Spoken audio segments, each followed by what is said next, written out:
မင်္ဂလာပါရှင် AI Traveler စိတ်ရဲ့ခင်းသွားဘလော်လေးကနေပြန်လဲကြိုဆိုလိုက်ပါတယ်ဒီနေ့မှာတော့ကျမတို့မြန်မာနိုင်ငံရဲ့တခုတည်းသောထူးခြားတဲ့ရိုးရာပွဲတော်ကျင်းပနေတဲ့ပြည်မျိုးကိုရောက်ရှိနေတာဖြစ်ပါတယ်ချမ်းအေးရဲ့တဘူတွဲလာဖြစ်နေပြီမဲ့ဖျားသူပြည်သူတွေရဲ့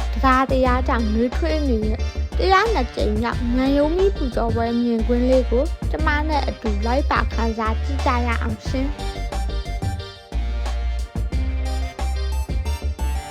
တဘူတွဲလာပြည့်နေ့မနက်4 နာရီလူတွေအိမ်မောကြနေချိန်မှာ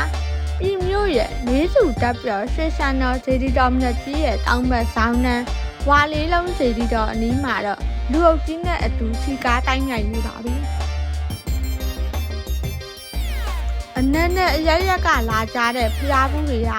အေးဆန်ကိုအန်တုပြီးချွရုံရောက်ရှိနေကြတာပါဒီပွဲတော်မှာအဓိကဆက်လိုက်ကတော့ဒေသတွင်းညံရိုးပင်တွေပဲဖြစ်ပါတယ်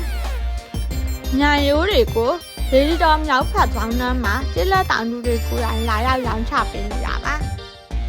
ယာယီအုပ်ရှိကန်တွေထဲမှာညံရိုးတွေကိုထည့်ပြီးမြတ်စွာဘုရားရှင်ကိုရီမန်းကမိရှုပ်ပူဇော်တာတဲ့ပွဲတော်ပဲဖြစ်ပါတယ်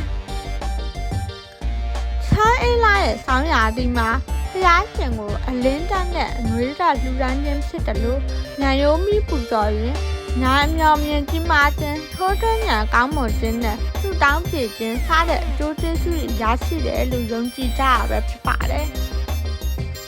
မိပူဇော်ပြီးလို့ဖိုင်လေးစာလာပြီးဆိုရင်စိတ်မပူပါနဲ့ရှင်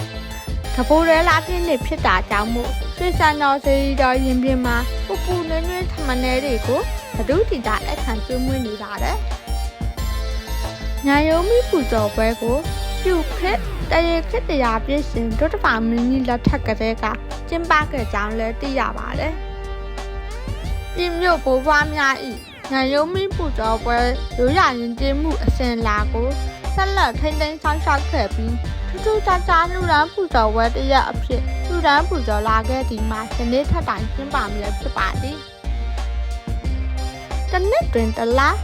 တွင်တရက်ပူဇော်ခွင့်ရသည့်ညာယုံမိပူဇော်ပွဲကိုပါဝင်ဆင်နွှဲရင်ပြည်မျိုးကိုအလဲခရီးထွက်ရတာတကယ်ကိုပြောစရာကောင်းပါတယ်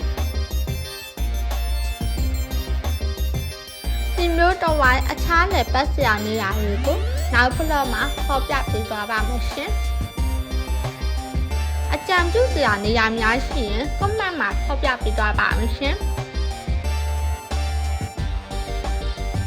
နောက်တစ်ပတ်မှာပြန်တွေ့ကြမယ်နော် Bye bye